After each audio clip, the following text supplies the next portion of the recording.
সব সময় নিজের জন্য কেনাকাটা করি, এবার হচ্ছে দাদার জন্য কেনাকাটা করে দাদাকে সারপ্রাইজ দিলাম।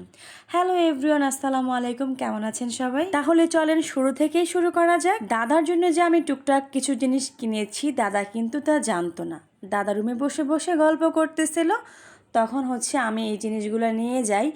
আর দাদাকে হচ্ছে ডাকা হচ্ছিল, বাট দাদা বলতেছিল কেন ডাকতেছো। তখন আমার ছোট বোন পাশ থেকে বলতেছিল তুমি যাও, তোমার জন্য হচ্ছে আপু কিছু জিনিস নিয়ে আসছে, সেটার জন্যই তোমাকে ডাকতেছে, তোমাকে দেখাবে। দাদা কিন্তু জানে না তার জন্য আমি কি নিয়ে আসছি, বাট ভিডিওটা খেয়াল করে দেখেন, দাদা কিন্তু আগে থেকেই খুশি যখন সে শুনতে পারছে আমি তার জন্য কিছু নিয়ে এসেছি।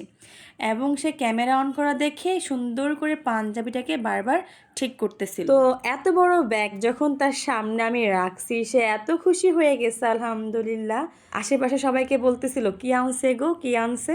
তো আমি বলতেছিলাম দাদা তুমি খাটের উপর উঠে বসো, উঠে বসে দেখো এগুলার মধ্যে কি কি আছে আর তোমার পছন্দ হয় কিনা। দেখেন জিনিসগুলো নিয়ে দাদা বসে আছে আর সবাইকে ইশারা করতেছে যে এটার মধ্যে কি।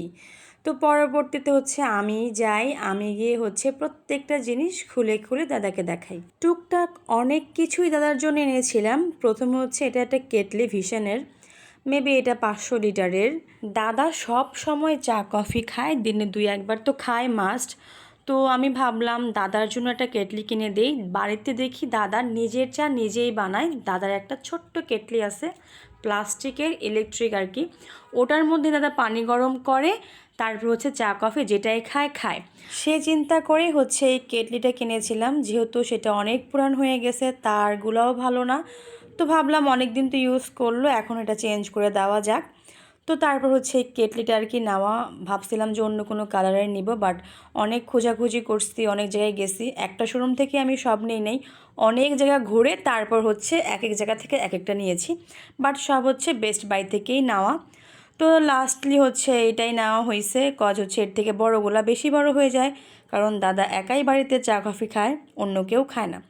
আর এদিকে হচ্ছে দাদাকে বোঝাই দিচ্ছিলাম এটা কীভাবে ইউজ করতে হবে।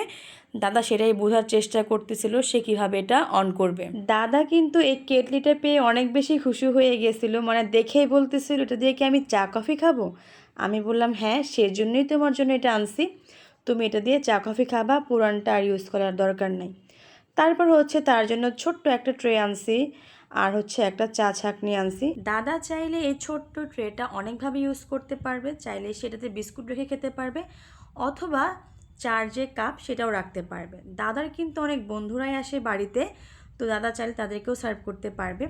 বাড়িতে কিন্তু অনেক চা কফির গ্লাস কাপ সবই আছে, কিন্তু আমি এক্সট্রা করে মানে আলাদা করে দাদার জন্য কিনলাম, যেন এটা দাদার ঘরেই থাকে সেজন্য। দাদার জন্য একটা ছুরি কিনেছি, তার বিশেষ কারণ হচ্ছে যেন ফল কাটতে দাদার বাইরে যেতে না হয়, ঘরে বসেই ফল কেটে খেতে পারে। আর এই যে ঝুড়িটা, এটা কিন্তু পিঙ্ক কালার না, এটা হালকা বাঙ্গি কালার। এটা আনছি হচ্ছে দাদার ওষুধপত্র রাখার জন্য, যেন এটার ভিতরে সব ধরনের মেডিসিন দাদা রাখতে পারে। আমার কাছে এই কাপ পিসটা এত ভালো লেগেছে, দেখেন আমার দাদাও কত খুশি। আর এই ছোট্ট একটা চামচটা কিন্তু অনেক কিউট, ক্লোজলি দেখাইলে হয়তো বুঝতে পারতেন।